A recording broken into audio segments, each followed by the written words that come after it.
Hello दोस्तों, good morning. दोस्तों, मैं हूं सचिन साहनी और आप सभी लोगों का साहनी क्लासेस में स्वागत करता हूं। दोस्तों, अभी इसके पहले मैंने एक वीडियो अपलोड करी थी यूट्यूब पर, जो कि काफ़ी सारे लोगों ने मुझे शिकायत की कि सर वीडियो साफ़ नहीं है, ब्लर है। हाँ, उसको 360 में जो है मेगा पिक्सल या रेजोल्यूशन में आप अपलोड करो। तो दोस्तों मैं बता दूं, मैंने 720 पिक्सल पर रिकॉर्ड करता हूं, अपलोड किया। अब क्या प्रॉब्लम से वो ऐसा हो गया, लेकिन मेरे फ़ोन में दोस्तों 360 पे ही ओपन हो रहा है। मैंने चेक किया, ठीक है, लेकिन मुझे लगा नहीं, हम कर देते हैं फिर से। लोगों ने कहा तो मैंने सोचा चलो ठीक है, कर देते हैं।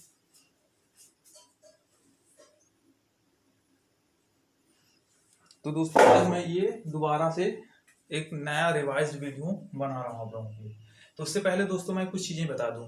मुझसे बार बार एक क्वेश्चन पूछा जा रहा है, सर ये जो बैकलॉग वैकेंसी यूपीपीसीएल में आई है, ये दोस्तों जो है ये बताइए सर कि इसमें एक ही पेपर होगा कि दो पेपर होगा, एक ही दोनों होगा कि 2 दिन होगा, सर इसके कट ऑफ्स क्या होंगे। तो आप लोगों को दोस्तों को मैं बता दूं दोस्तों, इसमें दोस्तों एक ही पेपर होता है।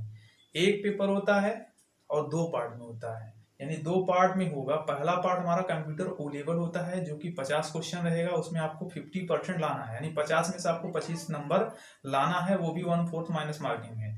आप जब इस फर्स्ट पार्ट को क्वालिफाई कर लेंगे, तब जाके आपका इवेल्युएट होगा कौन सा, दूसरा वाला पार्ट। दूसरे पार्ट में दोस्तों 150 क्वेश्चन रहते हैं। 150 क्वेश्चन दूसरे पार्ट में रहेगा और कंप्यूटर में 50 रहेगा। तो यहाँ पे 50% आपको लाना है, यानी 25 नंबर आपको लाना ही है। 1/4 माइनस मार्किंग है। यहाँ पे 150 क्वेश्चन दोस्तों। इसमें अकाउंट यानी कॉमर्स सेक्शन की बात कर दें तो कॉमर्स में दोस्तों यहाँ पर जो आता है ये 105 क्वेश्चन आता है। और इंग्लिश में जो है दोस्तों यहाँ पर 15 आएगा क्वेश्चन। मैथ यहाँ पे आएगा 15 और इसके बाद हिंदी आएगी 15। ठीक है, तो ये 150 क्वेश्चन हो जाएंगे। अब दोस्तों यहाँ पे और भी लोग, हमारे कुछ दोस्त हैं जिनको प्रॉब्लम ये है कि सर 75 क्वेश्चन आता है कॉमर्स में। तो आपको क्लियर मैं बता दूं दोस्तों, 75 क्वेश्चन नहीं आता है। आता कितना है, असिस्टेंट अकाउंटेंट में 105 आता है। कंफ्यूजन इसलिए हो गया कि जो यूपी आरबीएनएल है ना, जो उत्पादन यूनिट है विद्युत विभाग की, वो जब भी सेम चीज है, असिस्टेंट अकाउंटेंट वहां भी सेम आती है वैकेंसी, और सेम जो है उसका पैटर्न है, सेम क्राइटेरिया क्वेश्चन पूछने का है और सेम पैटर्न वो फॉलो करती है। बट उसमें अकाउंट्स और कॉमर्स सेक्शन में दोस्तों 75 नंबर का क्वेश्चन आता है। अब दूसरी बात कि यहाँ पे जितने भी असिस्टेंट अकाउंटेंट के अभी तक पेपर हुए हैं यूपीपीसीएल में दोस्तों, तो वहां पे आपको मिलेगा कितना क्वेश्चन, आप देखेंगे तो 105 क्वेश्चन ही आया है। तो इस आधार पर आप कह सकते हैं कि 105 इस बार भी आएगा, क्योंकि नोटिफिकेशन में दोस्तों क्लियर इन्होंने कभी नहीं बताया। ना तो पिछली बार भी जब आए थे तब वो लिखे थे, ना तो आज भी लिखा है। तो हम क्या मान के चलेंगे कि 105 क्वेश्चन ही आएगा, वही तैयारी हम लोग करेंगे। क्योंकि अभी तक जितने भी पेपर हुए हैं दोस्तों, मैंने भी देखा है, मैंने भी दिया भी है, हमेशा 105 क्वेश्चन ही आया है। तो इसलिए मैं कहूँगा आप लोग इसके लिए कंफ्यूज ना हो, अपनी तैयारी बनाए रखें। यहाँ पर दोस्तों अब बात करते हैं मेरिट की। तो दोस्तों मेरिट ना तो आप गेस कर सकते हो, ना तो मैं गेस कर सकता हूँ। मेरिट इसलिए कि दोस्तों जब 2016 में एक 256 सीट आई थी असिस्टेंट अकाउंटेंट की, उसमें भी 105 क्वेश्चन था, और वहां पर मेरिट की बात करेंगे तो 120 प्लस गई थी। उसका कारण क्या था दोस्तों, उस टाइम कंप्यूटर बहुत ही इजी था। आज भी आप पेपर उठा के देख लो ना, आप 50 में से कम 45 लाओगे। रीजन क्या है कि बहुत ही आसान कंप्यूटर था। कंप्यूटर में क्या था दोस्तों, उसमें कि सी लैंग्वेज की इक्का दुक्का क्वेश्चंस थे और बहुत ही आसान थे। बाकी सब ट्रिपल सी स्तर के हमारे कंप्यूटर थे, उसमें बच्चे ज्यादा क्वालिफाई कर गए। जब लोग ज्यादा क्वालिफाई करेंगे दोस्तों मेरिट जाएगी। और वही जस्ट उल्टा क्या हो गया, जब बैकलॉग की आई है दोस्तों, सीट कम थी, तो उन्होंने क्या किया कि सी लैंग्वेज के ज्यादा से ज्यादा क्वेश्चन आप देखेंगे, 14 क्वेश्चन, 15 क्वेश्चन, और डॉट नेट और प्लस सी को मिला के हो गया। ठीक है, इस वजह से लोग पास नहीं कर पाए। और 21 सीट आई थी, जिसमें से 19 सीट खाली चली गई और 2 ही लोग भरे गए, तो मेरिट बनी ही नहीं। ठीक है, तो ये चीज हो गई दोस्तों। तो आपको इस चीज को ध्यान देना है। दूसरी बात दोस्तों, सबकी शिकायत क्या है, वो क्वेश्चंस क्या है, क्वेश्चन ही लोग पूछ रहे थे, तो हमने कहा इसका जवाब दे दूं। दूसरी चीज दोस्तों ये है कि मैं आपको बता दूं कि मेरी एक क्लासेस रेगुलर चल रही है, ऑनलाइन डेली क्लास है, लाइव क्लास है दोस्तों, वो भी है फेसबुक पेज पर। ठीक है, वहां पर दोस्तों क्या है, मेरी पेड क्लासेज है, अकाउंट और टैक्स और ऑडिट, और प्लस आपको ओ लेवल कंप्यूटर पूरा पढ़ाया जाएगा। ठीक है, तो ये चीज है, जिस भी हमारे भाई या फिर बहनों को जो है ज्वाइन करना है, हमारी क्लास आप ज्वाइन कर सकते हैं। पेड क्लासेज है और 2200 रुपये फीस है। ठीक है, क्योंकि मैंने पहले 3500 रुपये रखा था, लेकिन काफ़ी सारा डिमांड लोगों का आया, कॉल आया सर नहीं कम करिए, तो मैंने 2200 रुपये कर दिया। अदरवाइज दोस्तों ऑफलाइन की ये फीस जो होती है ना 6500 रुपये है, ऑफलाइन में मैंने पढ़ाया है, ठीक है। तो ऑफलाइन में दोस्तों सिर्फ और सिर्फ कॉमर्स सेक्शन का मैंने 6500 रुपये में पढ़ाया है, ठीक है। तो ये चीज़ है।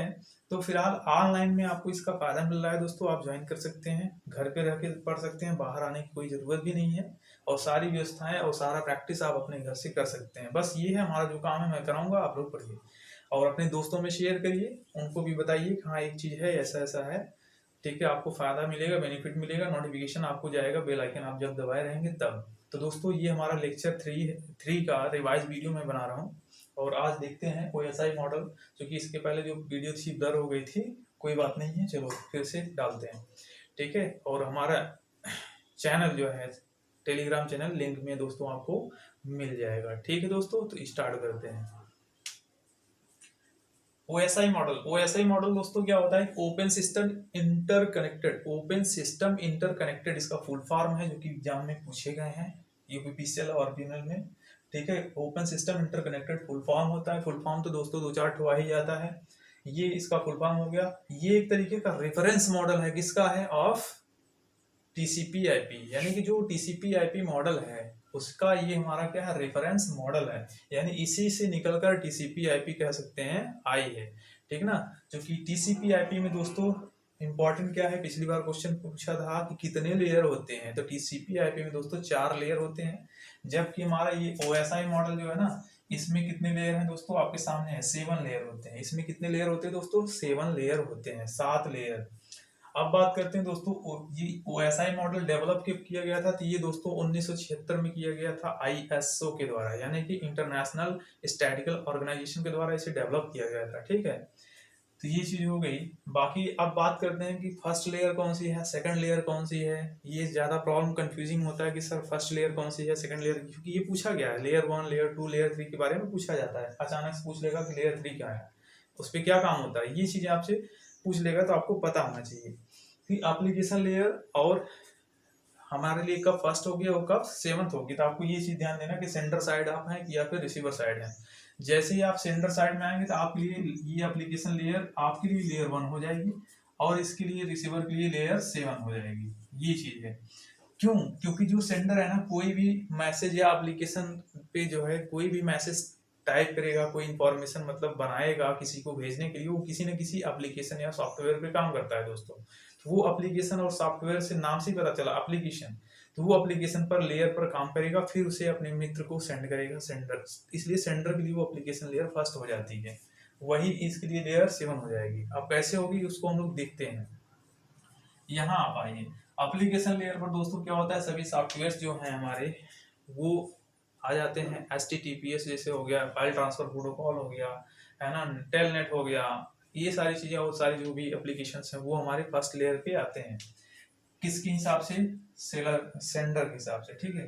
प्रेजेंटेशन लेयर पे दोस्तों क्या होती है, यहाँ पे एक तरीके का इंक्रिप्शन का काम होता है। इंक्रिप्शन का मतलब आप समझ लें, जैसे हमने कहा कि आप वर्ड पर काम कर रहे हैं, तो आप वर्ड की जो फाइल होगी तो आपने उसे XYZ किसी के नाम से आप डालकर सेव जैसे ही करते हैं, तो वो फाइल का नाम आप देखेंगे तो XYZ.docx के नाम से दिखता है, यानी ये आप देखते ही पता चलेंगे ये वर्ड डॉक्यूमेंट है, ठीक ना। तो ये यहाँ पे ये कैटेगराइजेशन कर देता है, हाँ ये किस टाइप की फाइल है, तो वो टाइप निर्धारित कौन करता है?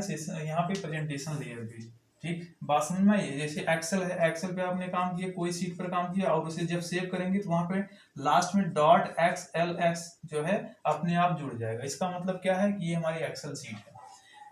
अब यहाँ प्रेजेंटेशन लेयर पे इंक्रिप्शन का काम होता है। यहाँ से सेशन लेयर पे महत्वपूर्ण ये है कि सेशन लेयर, जैसे दोस्तों हम लोग मैसेज भेजते हैं, तो जैसे ही मैसेज हम भेजते हैं तो हमें लिख कर आता है कि मैसेज सेंड, और रिसीवर के पास जाएगा तो वहाँ पे मैसेज फ्रॉम लिख कर आता है, और इसके बाद जैसे ही रिसीवर रिसीव करेगा फिर हमें मैसेज मिल जाएगा कि message received by the receiver, यानी कि रिसीव्ड लिख देगा। यानी कहने मतलब सेशन लेयर एक तरीके की इन्फॉर्मर है ना, एक तरीके का इन्फॉर्मर है, और ये पता करता है, मैसेज सेंड करने से पहले भी पता करता है कि क्या ये जिसको आप भेज रहे हैं वो मौजूद है कि नहीं। कभी कभार हम मेल किसी को भेजते हैं, मेल में कोई गलती होगी तो वो मेल जाएगा ही नहीं, वो चेक करता है, जैसे मेल सही है वो तुरंत भेज देगा। तो ये चीज है सेशन लेयर पे। ट्रांसपोर्ट लेयर पे दोस्तों क्या होती है, जैसे आपने मैसेज बहुत लंबा टाइप किया है, मैसेज हमने कहा 200-400 पेज में आपने बनाया है वर्ड डॉक्यूमेंट पर किसी दोस्त को भेजने के लिए, तो मैसेज जितना ज़्यादा बड़ा हो जाएगी ना दोस्तों, तो वो क्या होती है, रास्ते में कोलिजन प्रॉब्लम या फाइल गुम होने की प्रॉब्लम ज़्यादा हो जाती है। तो उसको फाइल को दोस्तों, चूंकि बड़ी फाइल है, तो उसको छोटे छोटे पार्ट में तोड़ने का काम होता है। कहाँ पे होता है? ट्रांसपोर्ट लेयर पर।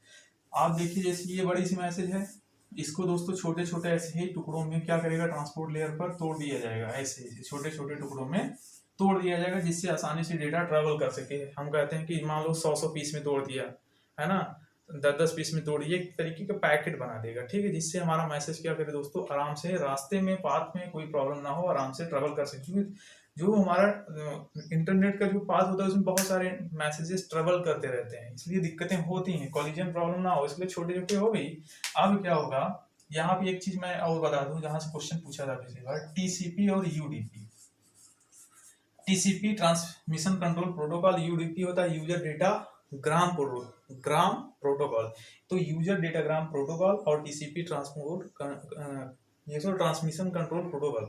यहाँ पर दोस्तों ये पूछा गया था पिछली बार कि यूडीपी है। यूडीपी क्या है दोस्तों? ये कनेक्शन लेस हमारा क्या है, प्रोटोकॉल है, कनेक्शन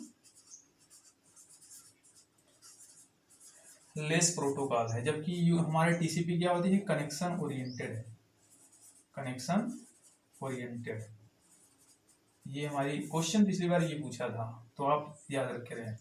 यहाँ पे छोटे छोटे टुकड़ों में जब काम हो गया ट्रांसपोर्ट लेयर पर भी, तो यहाँ से मैसेज फॉरवर्ड होगी कहाँ पे, नेटवर्क लेयर पर दोस्तों। तो नेटवर्क लेयर पर जैसे ये आएगी, तो नेटवर्क लेयर का काम क्या होता है, वो ये चेक करता है कि क्या जो मैसेज भेजना है किसको भेजना है ना, किस जगह पे भेजना है, तो एड्रेसिंग का काम होगा। तो एड्रेसिंग का काम, ये एड्रेसिंग का काम दोस्तों कहाँ पे होता है, नेटवर्क लेयर पर होता है, ठीक है। और ये एक चीज और बता दें कि ये OSI मॉडल एक्चुअल में दोस्तों होता क्या है, जैसे हमारा कंप्यूटर या पीसी जो है इंटरनली कैसे वर्क कर रहा है, जो हमें दिखाई नहीं दे, तो वही चीज है ये। तो इंटरनली इसका वर्क एक्टिविटीज दिख रहा है कि इंटरनेट पे इंटरनली या पीसी पर किस तरीके से काम हो रहा है। तो नेटवर्क लेयर पर एड्रेसिंग का काम हो जाएगा और पाथ निर्धारित हो जाएगी कहाँ पे ये मैसेज जाएगा।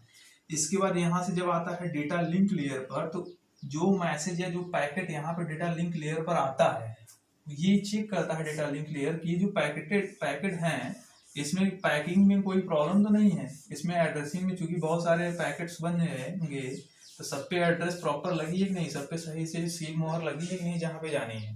तो ये एरर और डिडक्शन का काम डेटा लिंक लेयर करता है, ठीक है। चेक कर लेगा कि सब कुछ सही है, अगर नहीं है तो सील्ड अपना मार के, हाँ ये मार्कर लगा दिया ना कि ये सही है मैसेज, ठीक है, जाना चाहिए। तो ये इस तरीके से फॉरवर्ड कर देगा, आगे मैसेज आएगा फिजिकल लेयर पर। फिजिकल लेयर पर फिर दोस्तों ऐसे मैसेज यहाँ से आएगी, और फिर ये कैसे जाएगी यहाँ बताओ, ऐसे जो है मैसेज यहाँ से जब फॉरवर्ड होगा तो फिर ये इस तरीके से देखिए चलता हुआ आएगा, ये ऐसे रिसीवर के पास पहुंच जाएगा, यानी इस फॉर्मेट पर रिसीवर के पास मैसेज जाता है। अब देखते हैं इसके यहाँ क्या घटना घट रही है, इसके यहाँ कौन सी घटना घट रही है।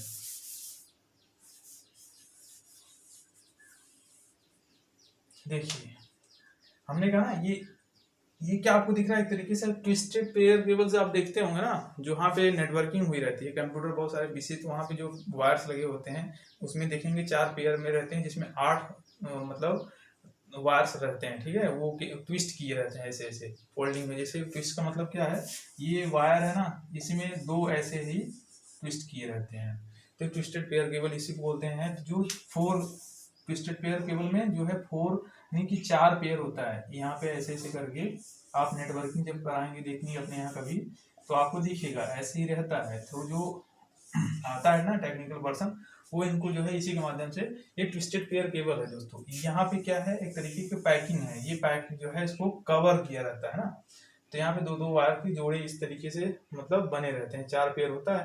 तो ट्विस्टेड पेयर केबल के माध्यम उसको जो नेटवर्किंग की जाती है ना, उसको हम लोग ईथरनेट बोलते हैं। तो वो ईथरनेट के माध्यम से मैसेज को आगे फॉरवर्ड होता है। अब देखिए इसके यहाँ क्या होगी, मैसेज जब दोस्तों इसकी यहाँ आएगी तो ये इसके लिए फिजिकल लेयर क्या हो जाएगी बताओ, रिसीवर के लिए फिजिकल लेयर 1 कही जाएगी। ये 1 होगी, ये मैसेज को रिसीव करेगा, हाँ ठीक है मेरे पास आया, ये एक्सेप्ट करेगा। मैसेज एक्सेप्ट करने के बाद यहाँ पे लाएगा, तो ये क्या करेगा, देखेगा क्या ये मेरे पास जो आई है सही एड्रेस पे आई है कि गलत एड्रेस पे आई है। सही पे आई होगी तो ये फिर इस पैकेट को आगे फॉरवर्ड करेगा। अभी देखिए पैकेट ट्रेवल कर रहा है, ध्यान देना है, यहाँ से जब आएगा नेटवर्क लेयर पर, तो ये क्या करता है, नेटवर्क लेयर बताओ पाथ निर्धारित करता था, एड्रेसिंग करता था। तो वही चीज एड्रेसिंग वाला काम है ना, वो क्या करेगा, देखेगा हाँ ठीक है चलो मैसेज चेक किया सही है, मेरी जगह पे आनी थी आ गई है, यहाँ भेजेगा फोर्थ लेयर पर। यहाँ ध्यान देना है जो पैकेट्स हम लोगों ने तोड़ा था ऐसे ही छोटे छोटे टुकड़ों में ना, उसको फिर उसी फॉर्मेट में जोड़ देगा। यानी इस फॉर्मेट में कर दिया था, अब फिर इसको जोड़ेगा, देखिए इसको भी जोड़ेगा ऐसे, फिर इसको भी जोड़ देगा ऐसे, सबको ऐसे जोड़ देगा, फिर उसी फॉर्मेट में मैसेज आ जाएगी। यानी जिस फॉर्मेट में थी, जिस ऑर्डर में थी, उसी ऑर्डर में फिर से पुनः उसको री ऑर्डर में कर देगा। ठीक ना दोस्तों, यानी कहने का मतलब पहले तोड़ा था, अभी यहाँ पे क्या कर रहा है, ट्रांसपोर्ट लेयर पर वही टीसीपी यूडीपी क्या कर रहे हैं, इसको फिर से जोड़ रहे हैं। फिर मैसेज यहाँ आएगी सेशन लेयर पर, जैसे ही आती है सेशन लेयर पर ये तुरंत मैसेज भेज देगा कि मैसेज रिसीव्ड। ठीक, यहाँ फिर आएगा प्रेजेंटेशन लेयर पर, ये चेक करता है, देखता है कि किस फॉर्मेट का है ये docx का है या फिर XLS का है, ठीक ना, XLS या फिर .ppt, ठीक ना, पावर पॉइंट का किस फॉर्मेट का है, किस एप्लीकेशन में ये ओपन है, भाई यहाँ से ये फॉरवर्ड करेगा, यहाँ पे ओपन कर देगा तो रिसीवर को मिल जाएगा। तो यही है दोस्तों, इंपॉर्टेंट है। कैसा लगा दोस्तों क्लास, अच्छा लगा तो आप लोग लाइक करिए, सब्सक्राइब करिए, अपने दोस्तों में भी शेयर करें और बेल आइकन जरूर दबाएं जिससे आपको नोटिफिकेशन मिलता रहे। दोस्तों आप लोग सब्सक्राइब करेंगे, हमारे मेंबर बढ़ेंगे, तभी मैं लाइव आ पाऊंगा, अभी प्रॉब्लम होती है। ठीक है दोस्तों, तो मेरी लाइव क्लासेस अगर आपको ज्वाइन करनी है तो आप मुझसे जुड़ सकते हैं, वो भी पेड क्लासेस है, आपको पूरी कंप्लीट आपको कोर्स मिलेगी। ठीक है ना, क्योंकि दोस्तों मैं आपको ये भी बता दूं, बहुत सारे लोग ये जानना चाहते हैं मैं क्या कर रहा हूँ। दोस्तों मैंने 2012 से लेकर अभी तक पढ़ाई रहा हूँ कंटिन्यू, 2012 से मैंने 14 तक सीपीटी यानी सीए फाउंडेशन पढ़ाया है। इसके बाद जो है मैंने बीएड, ये क्या बोलते हैं, टीजीटी पीजीटी मैंने 2015 के लिए भी पढ़ाया, हमारे कुछ बच्चे सेलेक्टेड भी हैं, टीचर भी हैं, 2016 में भी हमने पढ़ाया।